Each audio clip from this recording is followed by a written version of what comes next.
It's the new millennium, and id Software is hard at work on Doom 3.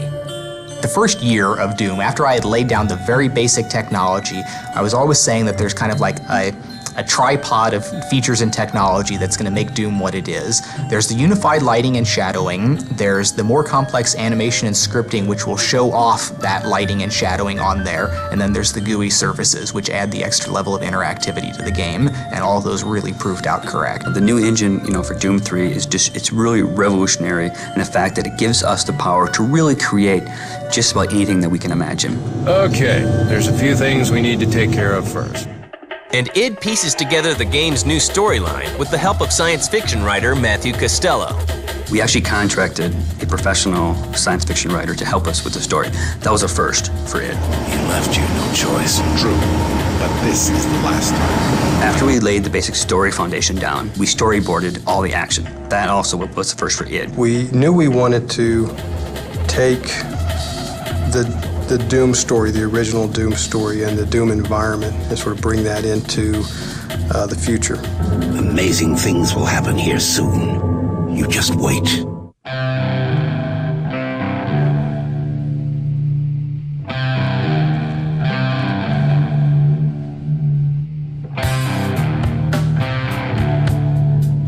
The story in Doom takes place as if the first two never happened.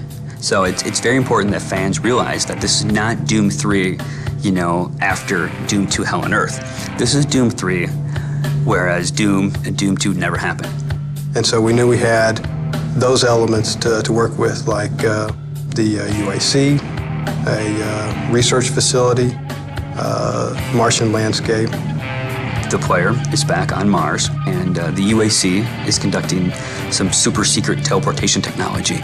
UAC scientists have made discoveries that will forever change human existence. Then something went terribly wrong. Through some miscalculations and some arrogance, the UAC opens a portal to hell.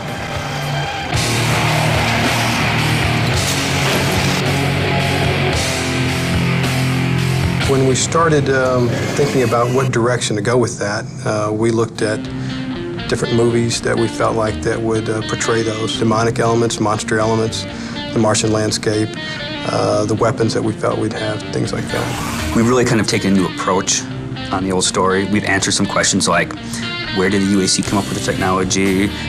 What's the demon's motivation? I mean, we've really expanded all of those aspects and made a really, engrossing story. And some old enemies make a return, along with a few new surprises.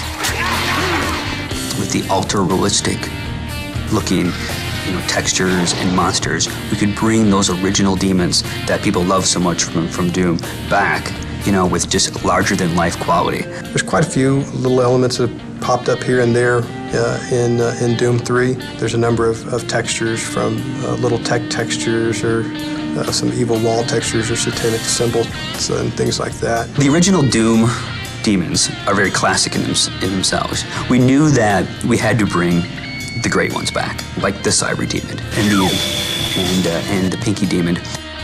We decided which ones we wanted to bring back, and then Kenneth Scott took those and started to draw the newer, updated versions in concept art. The Imp character people remember from the original Doom, the Cacodemon, which is that big, it's like a big strawberry in the original Doom. He's quite a bit more scary in Doom 3. But besides bringing back some of the original classics, we actually came up with some new ones and some brand new, fresh demons that no one's ever seen before. But gamers won't be facing these demons empty-handed. All of the weapons from the original Doom are in Doom 3, and we've added a few new ones. It's a good feeling to bring up that Doom shotgun, bust open a door, and go into a room with demons. So I think fans of the original will definitely appreciate that.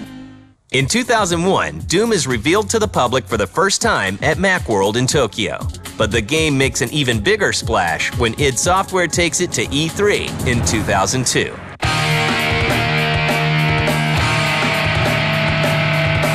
The year that Doom 3 came out, people couldn't sit still. You would come out, you would tell people about what you had seen, how real it looked, how it was maybe Shrek quality animation and graphics. And they'd look at you blank-faced because there was no way it could be real. We had a 15-minute in-game kind of demo play, and we had seats, and it was real dark, and it really kind of made the fans realize that the game's scary, that the game has movie quality, that it's over-the-top action. It really helped kind of deliver the message that what Doom was. Everybody knew what Doom, the original Doom was, but then they never knew what direction that we were taking with Doom 3. And this gave us the opportunity to show that direction. When it went out there and it just had this amazing reception on there, they're just sitting there sometimes with their mouth open, just going, this is incredible. People didn't believe it was real. The E3 judges, they had to come up to us and say, okay, would you like to go try it? Or would you like to see us play it so we can prove to you that this is not a fake, this is a real thing? We received great feedback. We won 5 awards that year at E3. It was a fantastic E3 for us. But just as id Software returns from a triumphant E3 showing, the unthinkable happens.